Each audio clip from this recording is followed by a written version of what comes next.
Much. It is such an honor to be receiving this award today.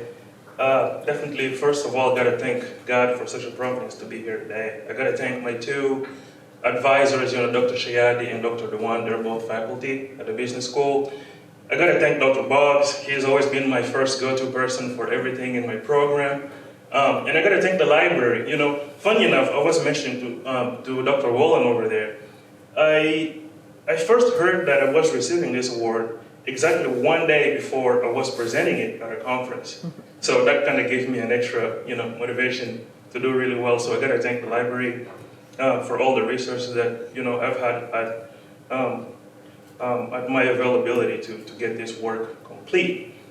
Now, about the research itself, our motivation was very clear, needless to say how corporate governance is very important. The role of a chief executive officer is even more important, it's very critical. A survey of about 5 years ago had shown that a lot of corporate executives tend to attribute about 45% of a company's reputation and about 43% of the company's performance to the CEO alone.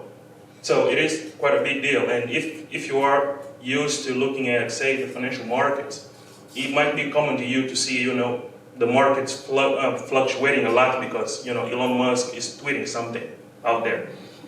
So those were all motivations that we used to take the journey to writing this research. We asked the question, how does all this fame, how do the Warren Buffetts of the world impact, the readability of financial statements?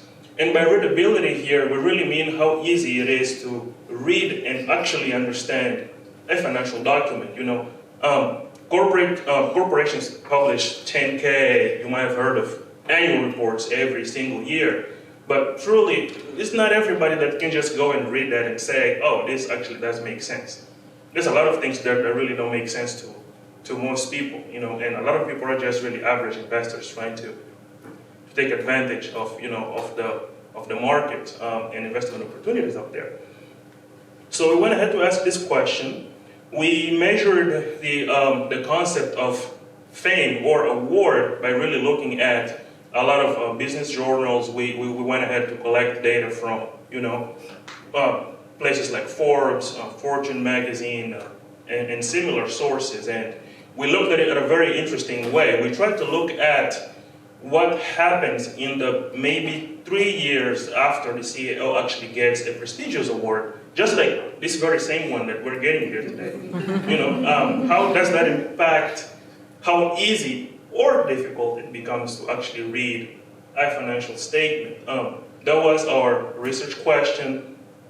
We were successful in proving that indeed financial documents get a little bit easier to read, as the CEO gets more and more famous really out there. And we also try to speculate on a few whys. Why is that? Why would you see such a thing? We came up with two concepts, one of them being the idea that a CEO might want to just live up to those new expectations, or that a CEO might be trying to perpetuate a cycle of really enhanced reputation. I go into more detail into the research itself, but it was really quite interesting contributions up there.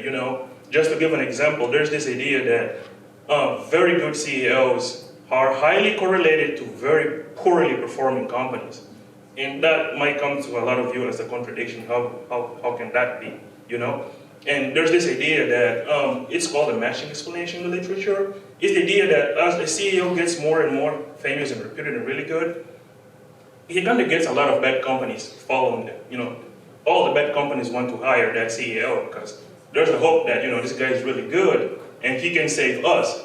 So that kind of creates that really, negative correlation that a lot of us may not expect. So it's really interesting research. I think it is really interesting research. I hope you all find it very interesting too as you read through it. Once again, thank you very much to the library for the award, and thank you very much to the business school for all the support all along. Thank you.